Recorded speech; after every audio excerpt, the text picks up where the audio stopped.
बिस्मिल्लाहिर्रहमानिर्रहीम। अजीज तलबा, आज हम सिंपल हार्मोनिक मोशन में एनर्जी कंजर्वेशन को पढ़ेंगे।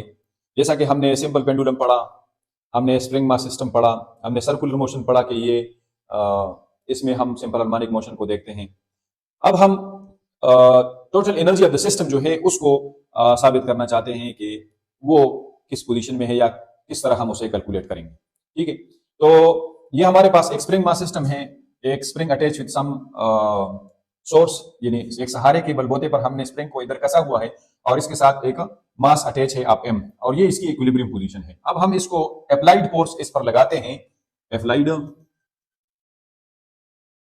फोर्स इस पर लगाते हैं तो वो फोर्स इसको नीचे की तरफ खींचेगा और एक एक्स नॉट पोजीशन तक लाएगा। फिर जब हम इसको रिलीज करेंगे तो ये अप एंड डाउन जो है इस तरह ये सिंपल हार्मोनिक मोशन की तरह हरकत करेगा और मीन पोजीशन से x not up and x not down इस तरह ये अपनी हरकत को जारी रखेगा। तो अब हम इसको देखते हैं कि इसकी जब हम अप्लाइड फोर्स लगाते हैं तो जो रिस्टोरिंग फोर्स है हुक्स लॉ के मुताबिक तो वो के एक्स के बराबर है, और अप्लाइड फोर्स हमारे पास जो था वो हमने लगाया। अब हम काइनेटिक एनर्जी को लिखते हैं सिंपल हार्मोनिक मोशन के लिए। ठीक है, ये काइनेटिक एनर्जी की क्या सिचुएशन है, वो कहां पर ज्यादा होती है और कहां पर वो कम होती है। ठीक है, तो काइनेटिक एनर्जी की इक्वेशन को सबसे पहले हम लिखते हैं, kinetic energy is equal to 1/2 mv square, और जैसा कि हमने कैलकुलेट किया कि v is equal to omega x naught square minus x square, तो हमने इस तरह कैलकुलेट किया।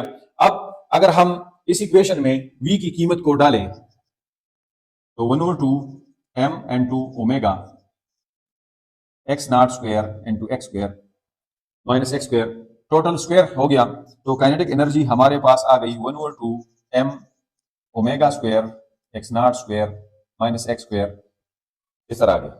ये हमारे पास काइनेटिक एनर्जी की वैल्यू आ गई। अब हम अगर इसमें ये देखें कि हमारे पास ओमेगा स्क्वायर किस चीज के बराबर था, के और एम के बराबर था। ठीक है, तो अगर हम दोनों तरफ m मल्टीप्लाई करें तो m ओमेगा स्क्वायर जो है वो k के बराबर हो गया, तो इधर k की वैल्यू लिखने से हमारा इक्वेशन हो गया ये, इसे हम एक नंबर इक्वेशन का नाम दे देते हैं। ठीक है, अब अगर हम इसमें देखते हैं कि ये एक्सट्रीम पोजीशन पर ये क्या होगा या x इज इक्वल टू 0 पर क्या होगा। अगर हम x इज इक्वल टू 0 पर लिखते हैं तो काइनेटिक एनर्जी 1/2 k, अगर ये एक x is equal to x naught हो तो ये हो जाएगा x naught square minus x naught square. तो एक्सट्रीम पोजीशन पर यानी पोजीशन पर काइनेटिक एनर्जी जो है वो 0 हो जाएगी।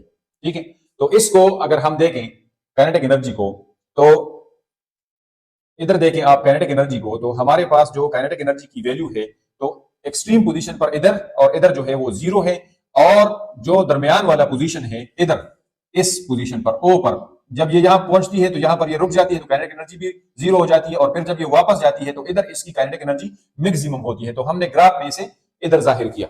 ठीक है, तो इस पर x इज इक्वल टू 0 होता है, x इज इक्वल टू 0 होता है, तो इसको अगर हम लिखेंगे तो ये हमारे पास होगी 1/2 k एक्स नॉट स्क्वायर। तो ये हमारे पास मैक्सिमम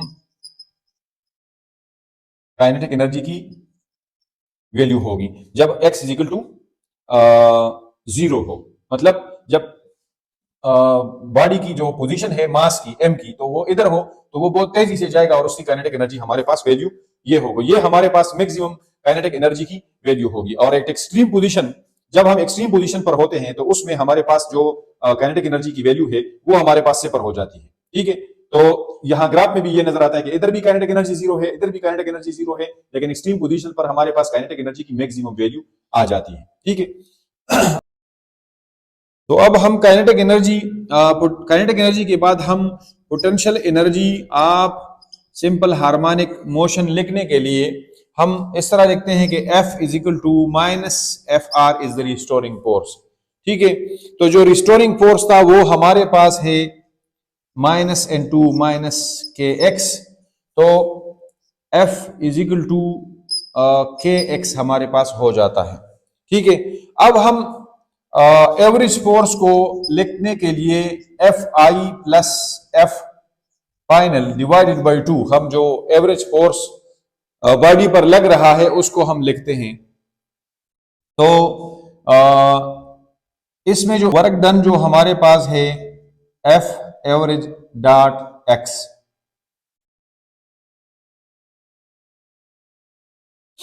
तो इधर हम इक्वेशन नंबर 2 से वैल्यूज डालेंगे M omega square X dot X divided by 2। तो ये हो गया हमारे पास M omega square divided by 2 into X square, और फिर हम के को एम ओमेगा स्क्वायर की जगह डालते हैं।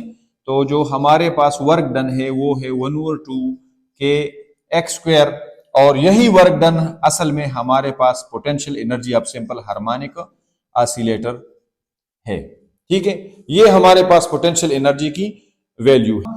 टोटल एनर्जी को जब कैलकुलेट करते हैं तो हमारे पास kinetic energy plus potential energy की वैल्यू हम डालेंगे। तो ये वर्क डन जो हो गया ये हमारे पास 1/2 के एक्स स्क्वायर के बराबर है, और यही वर्क डन जो है वो बॉडी में पोटेंशियल एनर्जी की शेप में स्टोर हो जाती है। अब हम टोटल एनर्जी की इक्वेशन जब लिखते हैं तो kinetic energy plus potential energy की वैल्यू होती है। तो पोटेंशियल काइनेटिक एनर्जी की वैल्यू ये है और पोटेंशियल एनर्जी की वैल्यू ये है, या अब अगर हम इसकी जगह एम ओमेगा स्क्वायर लिख लें तो दोनों को इससे कॉमन लेने के बाद X naught square minus x square और प्लस एक्स स्क्वायर, तो ये कैंसिल हो जाता है, और total energy of the system जो है वो 1/2 M omega square X naught square, या total energy is equal to 1/2 K X square. ये हमारे पास total energy of the system calculate